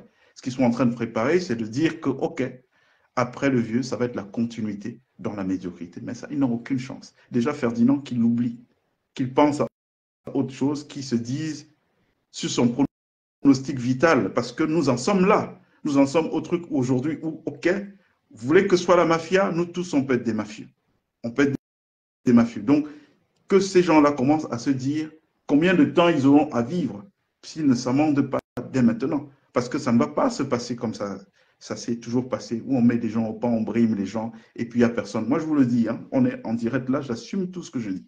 Je vous dis qu'il n'y aura pas de Cameroun dans la continuité de ce que nous vivons, nous avons vécu jusqu'à présent. Alors, si ça doit être ça, chacun sera président de son village. Aussi simple que ça. C'est-à-dire que OK, Ngongo, tu veux être présent, tu vas être présent à Minta, c'est ton village là-bas. Et pour les gens de Minta, s'ils t'acceptent, parce que quand vous voyez l'état dans lequel se trouvent les zones d'origine de ces gens, vous avez envie de pleurer. Et vous voyez le nombre de fortunes qu'ils ont amassées. Moi, je vous parle en connaissance de cause. Hein. Je suis quelqu'un qui fait des notes qui vont souvent en très haut lieu. Et on ne fait pas de notes qui vont en très haut lieu si on est des gens qui racontent des conneries. Si vous voyez le nombre de trésors que ces gens ont, un type comme Sim, 200 hectares de terre Ah, dans une ville comme Kribi, 200 hectares. Lui, il sort de l'argent où pour avoir 200? Bien entendu, qu'il y a une part qui est pour lui et l'autre part, il est prête-nom de ces gens-là. Plus de 114 villas de 700 000 dollars la villa c'est pas au possible. Ghana. Et J'ai pendant visité, j'ai ce vu. temps, le bas peuple souffre. Comment? Ben oui. Et pendant ce temps, Donc, le bas peuple souffre. Donc, moi, j'en profite. Si vous me demandiez si j'avais un message à passer, le message que je passe aujourd'hui au Camerounais, c'est celui-là. C'est que, OK, on a trop vécu dans la politesse. Oh, on m'a giflé, d'accord. Le jésuitisme, on va attendre l'autre jour pour. Ça, c'était avant. Aujourd'hui, les Camerounais doivent prendre chacun la responsabilité de sa vie sur lui. Ça en a un peu trop. Et comme le vieux nous montre qu'il est largué, il ne peut plus rien faire. Oui. Et quelqu'un demandait tout à l'heure d'où tire la force de l'autre. On sait ce qui se passe. On sait très bien ce qui se passe. Lui-même, Ferdinand, qui écoute tout ce que je dis, il sait que je ne mens pas. Il le sait. Parce qu'on se connaît. Donc, les Camerounais doivent prendre leur destin à main. Et ça ne dépendra plus, la vie des Camerounais ne doit plus dépendre du bon vouloir des gens qui sont assis dans leur bureau, qui n'en ont rien à foutre. Je vais vous prendre un exemple. Il y a une chanteuse camerounaise qui s'appelait Ngueya Laroute. Cette dame est morte parce qu'il fallait 4 millions de francs pour l'opérer. Donc, on lui a sectionné un pied. Il fallait 4 millions de francs. Au moment où on lui sectionne ce pied, 4 millions, quelques semaines après, il y a un anniversaire dans un haut lieu de la République où on fait venir des artistes nigériens qui sont payés 50 000 euros. C'est non, 50 Oh, millions de francs CFA, donc 75 000 euros, à venir juste faire une chanson et repartir. Donc l'argent du Cameroun et des Camerounais Il n'y a personne qui a pu se mobiliser de tous ces gens-là pour dire, bon non, cette dame-là, elle a rendu des services à la nation. C'est une figure, une haute figure de la culture camerounaise. On ne peut pas laisser qu'on lui coupe le pied pour 4 millions de francs CFA. Non, on lui a sectionné le pied. Elle est décédée d'ailleurs, cette dame. Et les mêmes qui ont regardé ça sans avoir la moindre compassion pour elle, les mêmes, ils invitent quelque temps après des artistes qui viennent, qui font des shows. Une chanson, 50 millions de francs CFA. Allez, c'est défalqué comme ça. C'est l'argent de ces gens-là. Qui parmi eux est le fils d'un roi? On connaît la dynastie Bamoun. Mais qui parmi ces gens a une descendance aristocrate pour dire que, bon, voilà, ils sont nés tous avec une cuillère en argent, donc c'est normal? Aucun d'eux. C'est des Camerounais comme tous les autres, mais qui ont choisi, qui ont pris de dire ils vont mater les autres parce qu'ils sont entrés dans leur faux mouvement sataniste qui veulent qu'ils ne soient heureux qu'en voyant la souffrance des autres. Tout ça, ça va s'arrêter. Je vous le dis, parce qu'on n'a pas d'autres alternatives. Ça va être soit ça s'arrête, on construit un pays nouveau, soit il n'y a plus de Cameroun dans l'État, on le connaît aujourd'hui. Et je le dis, je ne vous le dis pas en battant des cils, hein, je vous le dis en vous regardant droit dans les yeux. Et ce que je vous dis là, ils le savent. Parce que même au vieux, je le lui dis déjà depuis de nombreuses années. Nous, on a des compagnons de bataille. Je me suis retrouvé avec un mec comme Gars Stéphane, assassiné au Cameroun et tout. Pourquoi? Parce que bon, c'est quelqu'un qui se battait pour. Il voulait que les choses changent. Non, il faut arrêter à un moment donné. Il y a beaucoup d'autres choses dont on parlera plus tard. Pour l'instant, on est en train de structurer les choses. Je me dis, il faut qu'on arrête d'être dans la simple dénonciation. Oui, parce que ça, à la limite, je sais comment ça se passe. Ils sont assis dans les bureaux ou dans les maisons et ils écoutent en buvant du champagne et ils rigolent parce qu'ils se disent, ah, de toute façon, eux, ils parlent toujours, ils ne peuvent rien faire. Moi, je l'ai dit, maintenant, on doit passer aux actes. Quelqu'un se sent menacé. Pourquoi ils ne vont pas faire ça aux NOZO? On a un théâtre d'opération là-bas. On aurait voulu voir le courage donc, de ces gens-là qui sortent des armes facilement pour tuer des Camerounais sans défense. C'est très facile hein, de sortir une arme et la braquer sur quelqu'un qui, lui, n'est pas armé. Pourquoi, quand il y a l'équilibre de la terreur, on ne voit plus le courage de ces gens? Pourquoi on n'envoie pas les Mesmer et Lundu à Bamenda pour aller pacifier cette zone-là? On ne les envoie pas là-bas. Tout ce qu'ils savent faire, c'est voilà, il y a des petits-enfants qui ont des problèmes d'enfants entre eux, allez, foutez-les en prison.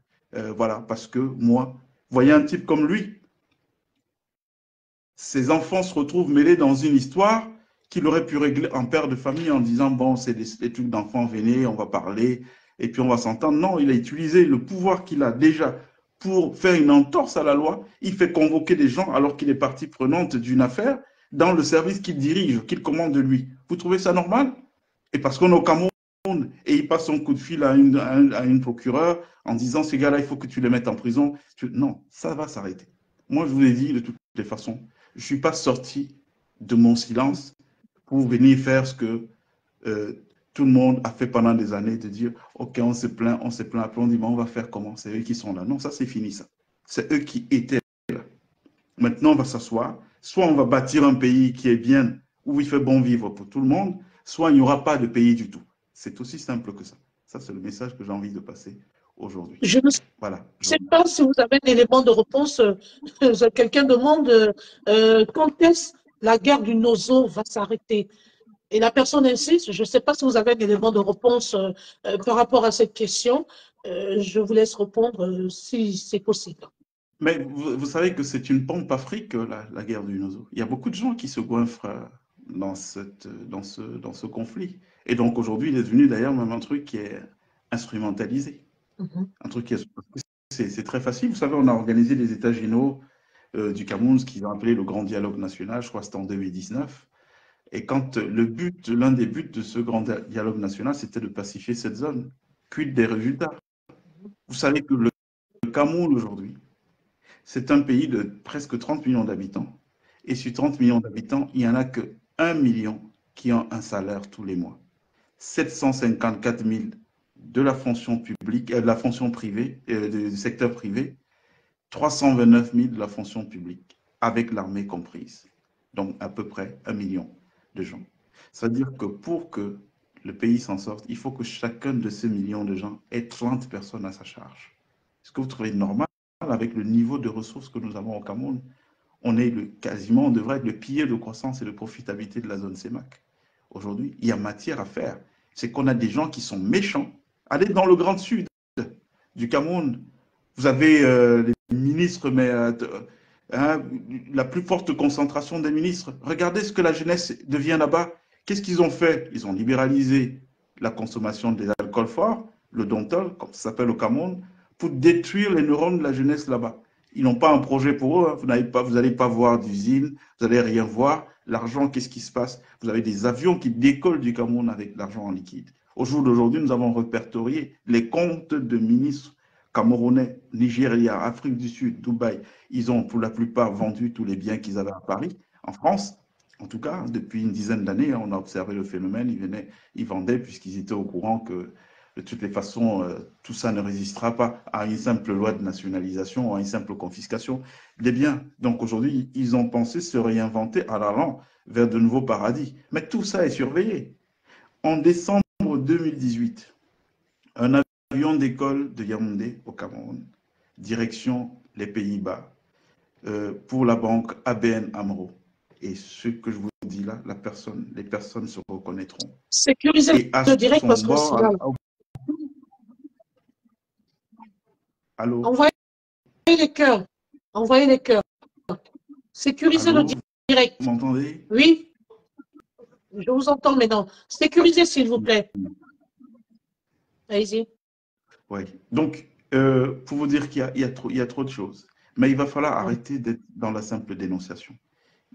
Il faut agir maintenant. Et moi, ce que j'aime, c'est la libération de la parole qu'il y a dans notre pays.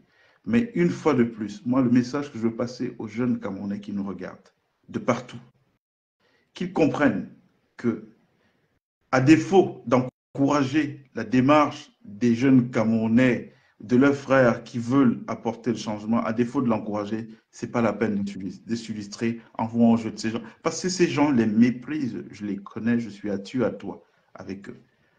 La même chose pour tous ces gens-là qui reçoivent de l'argent pour salir X ou Y. Moi, je me suis retrouvé ce jour-là coincé à la PJ.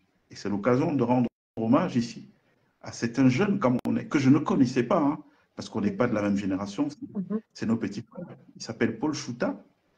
J'étais là, encerclé par ces gendarmes-là, au moment où le truc se passe. C'est Paul Chouta qui a écrit, informé je ne sais par qui a écrit un article en disant tel journaliste est en danger de mort et est encerclé aujourd'hui. Je ne connaissais pas Paul Chouta. Je veux lui rendre un hommage ici, lui dire merci à ce jeune frère et dire que ça doit être ça la démarche.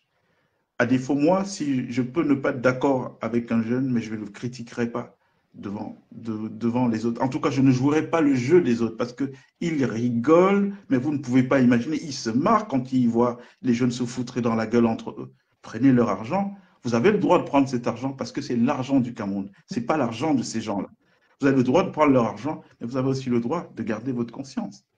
De se dire qu'un jeune que vous détruisez, c'est votre, vous insultez l'avenir.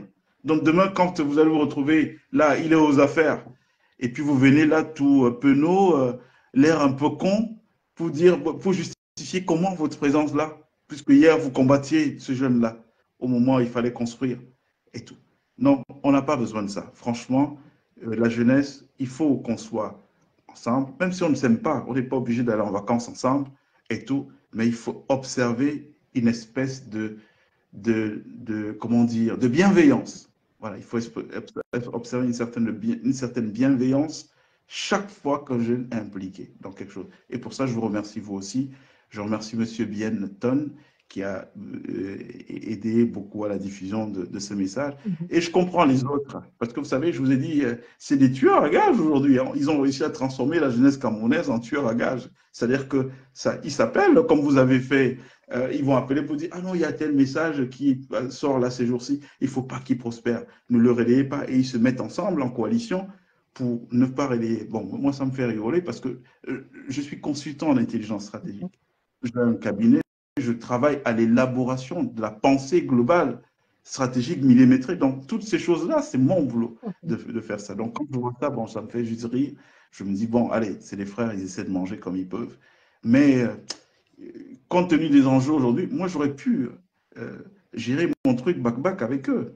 Mais quand je pense que, à moi, ils ont voulu faire ça, imaginez quelqu'un qui n'a rien au Cameroun. Et ça se passe tous les jours sans que personne ne soit scandalisé. Alors, on veut faire quoi?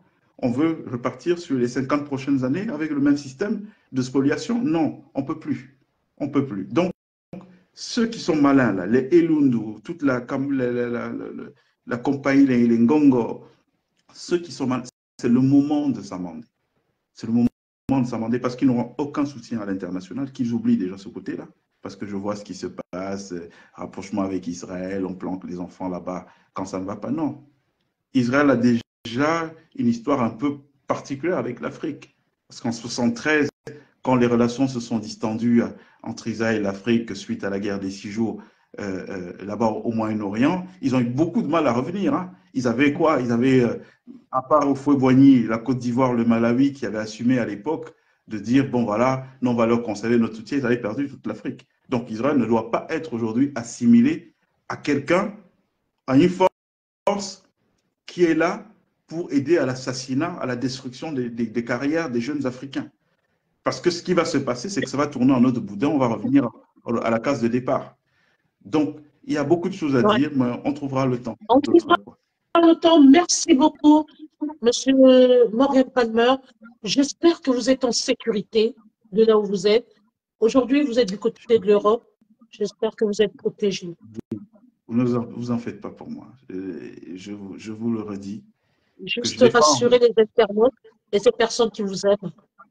Je n'ai pas embrassé ce combat parce que j'étais habité par la peur. Vous savez, le cancer de l'Afrique, c'est la peur. Personne n'ose rien faire. Cette peur a annihilé toute volonté de prise d'initiative. Ouais, tout le monde a peur. Ah, on va me tuer. Mais la conséquence, le jour où on est, c'est qu'on doit mourir. Bon, autant mourir pour une cause utile. S'il faut donner le pouvoir à ces gens de nous tuer. Mais moi, personnellement, je ne leur donne pas ce pouvoir. Je ne peux pas dormir en me disant un Ngongo va me faire tuer. Mais vous vous rendez compte, le pouvoir que je donne à ce bonhomme, je dors plutôt en pensant comment on va mettre ces gens hors d'état de nuire. Pas le contraire. Pas comment eux ils peuvent, ou alors un Mesme et Lundu, il va me tuer. Ça, c'est ce qu'ils font avec des gens qui n'ont pas la capacité de se défendre. Pas avec des gens comme nous qui savons comment ça fonctionne, comment ça marche. Donc, ça va être à armes égales désormais. Et moi, j'appelle tous les autres Camerounais à être dans le même sillage. On n'est plus dans un état de droit. Vous annoncez des choses aussi graves. Et puis, il n'y a pas une seule autorité. Ça veut dire quoi? On est dans la mafia. Tout le monde assume qu'il y a la mafia. Donc, tout le monde doit se défendre comme il peut. C'est aussi simple que ça. Merci d'être venu ce soir, M. Palmer. Merci d'avoir accepté notre invitation. Mais malheureusement, je ne pourrais pas vous garder plus longtemps parce que non seulement je respecte le format de l'émission, le format spécial d'aujourd'hui. Monsieur Palmer, excusez-moi, pour des raisons indépendantes de sa volonté. Je peux dire juste une chose. Monsieur Palmer, allez-y. Alors, il ne faut pas mélanger les choses. Je vois quelqu'un qui dit VIP dit qu'il soutient le Cameroun. Moi, je suis le premier patriote. Je suis le premier patriote. Je ne suis. Il ne faut pas mélanger les choses. La vie d'une nation est plus longue que la vie des hommes. Je chérirai toujours le Cameroun. Le Cameroun, c'est pour ça que j'ai continué durant toutes ces années. Toutes les fois qu'il y a quelque chose qui est bien pour le Cameroun, j'oriente ça vers le Cameroun. Mais je ne confonds pas le Cameroun aux gens qui sont censés le représenter aujourd'hui. Ce n'est pas la même chose. Il ne faut pas mélanger. Ce n'est pas la même chose parce que ces gens-là, ils viennent, ils passent. Vous savez qu'on a aujourd'hui quasiment un gouvernement qui est en prison au Cameroun, mais ces gens nous étaient présentés comme des personnes exemplaires. Ils étaient censés avoir passé tous les tests, les enquêtes de moralité et tout ce que vous voulez. Mais aujourd'hui, on a quasiment un gouvernement qui est en prison à Koningui. Donc ça veut dire quoi? On ne doit pas circonscrire la vie d'une nation comme le Cameroun à des hommes. Donc il ne faut pas mélanger les choses, JP. Je ne suis pas contre le Cameroun. C'est mon pays, je le chéris du fond de mon cœur. C'est pour ça que j'ai toujours été à ses côtés. Mais en revanche, je suis contre la vermine. La vermine qui a travaillé à le détruire depuis une quarantaine d'années.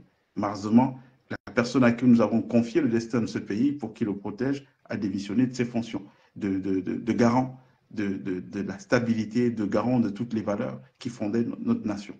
Aujourd'hui, tout le monde fait ce qu'il veut et puis il n'y a pas de père fouettard pour rappeler les uns et les autres à l'autre.